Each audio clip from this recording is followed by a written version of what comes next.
Hi, CI 3000 students. It's Dr. Fitz here, and I wanted to discuss the bilingual text assignment. To start out with, I have a translanguaging poem that I want to read for you, and this is from a book of poetry called Love to Mama by Pat Mora, who is a pretty well-known poet from New Mexico. Mommy said yes. Abuelita sang sí. They said 2 languages make you a rich man, but words never paid for my penny candy.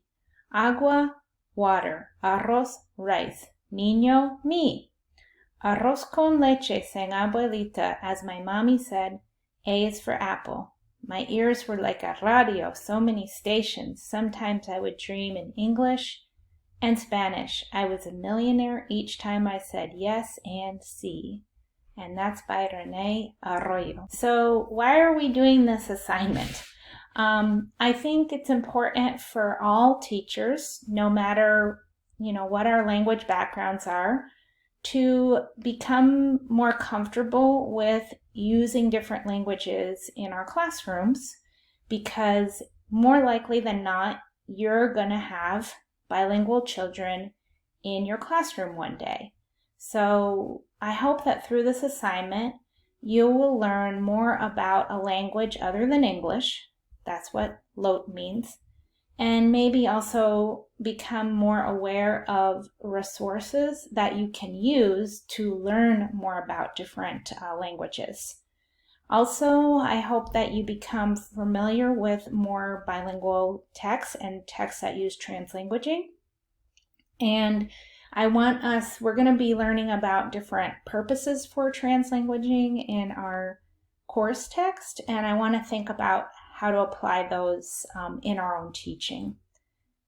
I also want us to apply the ability to analyze a text for both language use and cultural relevancy.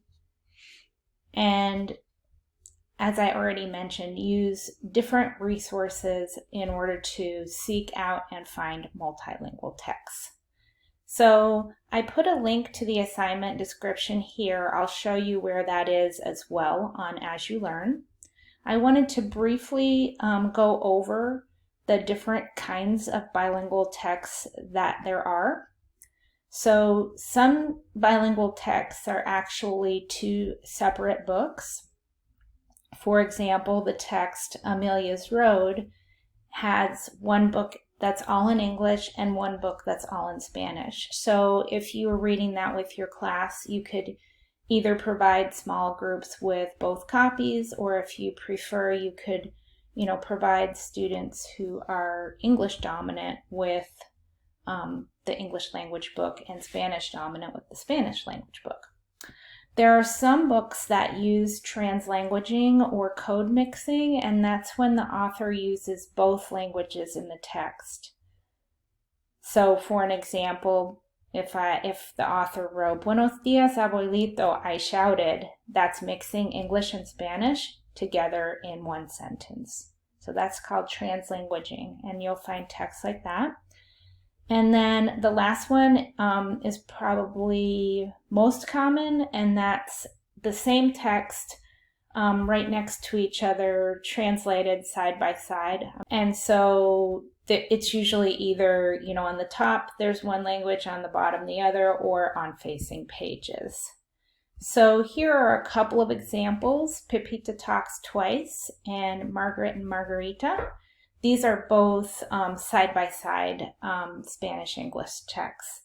An example of the parallel text where there's 2 separate books would be Mango, Abuela y Yo, which is by Meg Medina, and that's Mango, Abuela, and Me in English.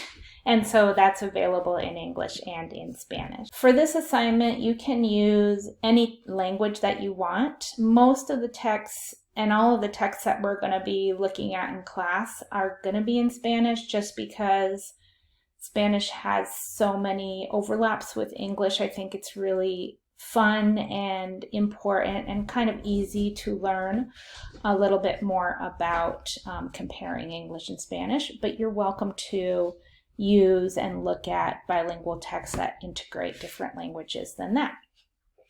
In our translanguaging book, they're going to be talking about different purposes for using translanguaging in our classrooms. And one big purpose is making space for bilingual ways of knowing and supporting our students' bilingual identities. So when you're doing this text analysis, you're going to be thinking about how, if authors translanguage, why do they do it and how do they do it? And we're going to practice this, or we're going to apply this in class together. And so hopefully you'll be able to find it in your own text as well. Again, not every single text will have that. Another thing that we're going to be looking for is cognates. Cognates are words that have the same root or origin. They usually have a similar spelling and they have a similar meaning, and sometimes they even are pronounced the same or similarly. 40% of English words have Spanish language cognates, and so that's why I think it's really important to be aware of that and learn about it, so it can you can include those in your teaching, and that can make life easier for your students.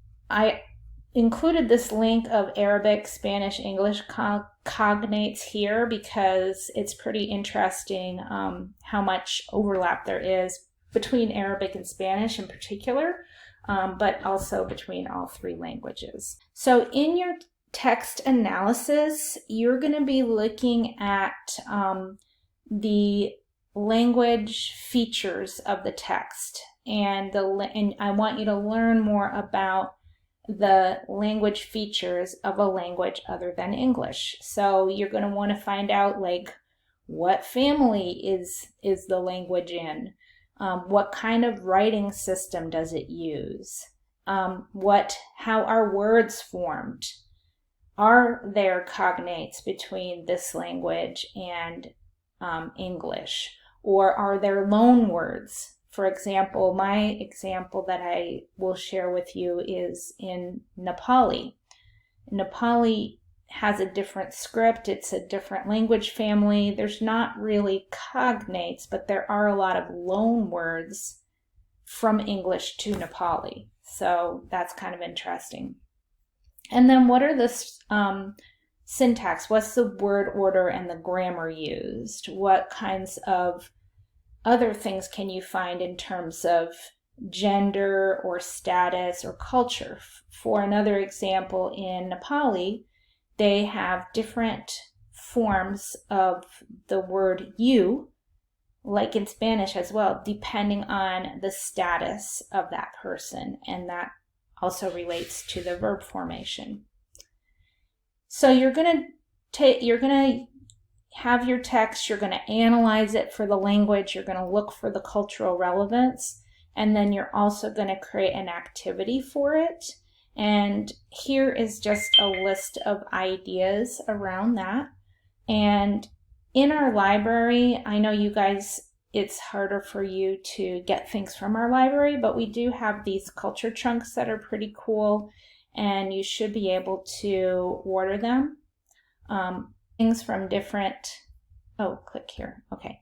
You can find things from different cultures. Like if you were going to teach that in your class, the travel trunk has artifacts in there, like clothing, like, plastic food, things like that, musical instruments, a variety of things. All right, that is plenty of time on this. I hope this is helpful for you. Okay, bye.